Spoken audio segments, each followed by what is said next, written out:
The Tarot's Curse. In a small, secluded town nestled deep in the forest, there lived an enigmatic woman named Madam Zepha.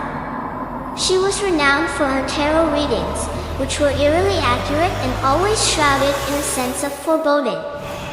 The townsfolk approached her with caution, for her readings were said to reveal not just the future, but also the darkest secrets of one's soul. One gloomy evening, a curious and skeptical group of friends decided to visit Madam Zepha. Among them were Alice, a pragmatic young woman with a keen interest in the supernatural, James, a skeptical scientist, Lily, a sensitive artist, and Mark, an adventurous spirit always seeking new thrills. They arrived at Madam Zepha's dimly lit parlor, the walls adorned with strange symbols and the air thick with the scent of incense.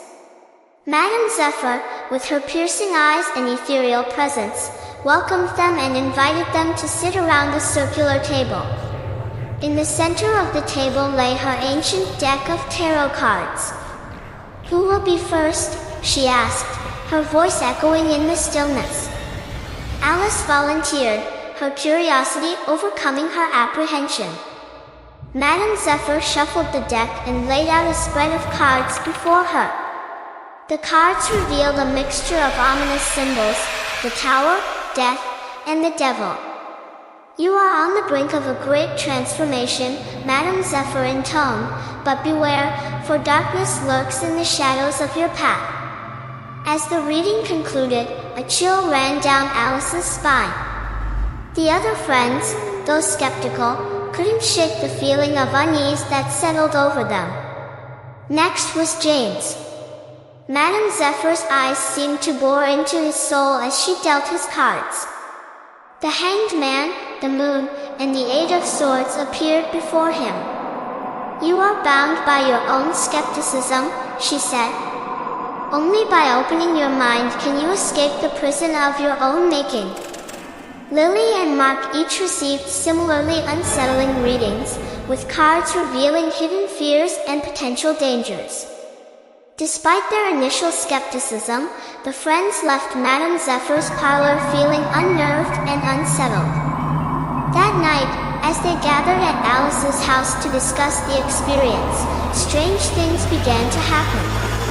The lights flickered, shadows danced on the walls, and an oppressive feeling of dread filled the room. "We need to go back," Alice said, her voice trembling.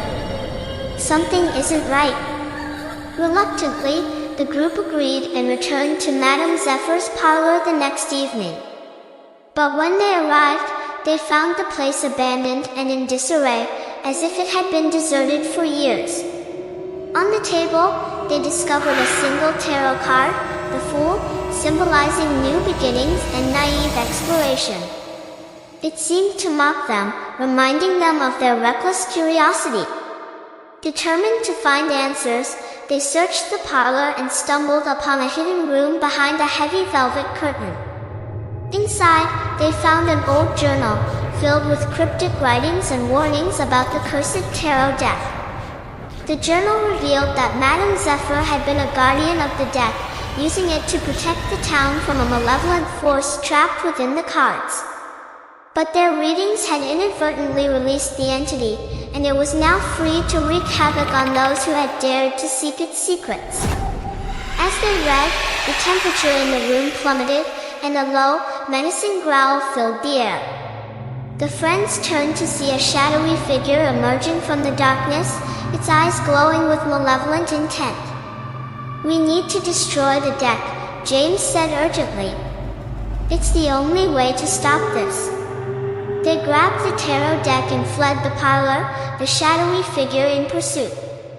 Racing through the forest, they reached an old stone bridge where they hoped to break the curse. With a collective effort, they threw the deck into the rushing river below. As the cards were swept away, the shadowy figure let out a blood-curdling scream and dissolved into the night.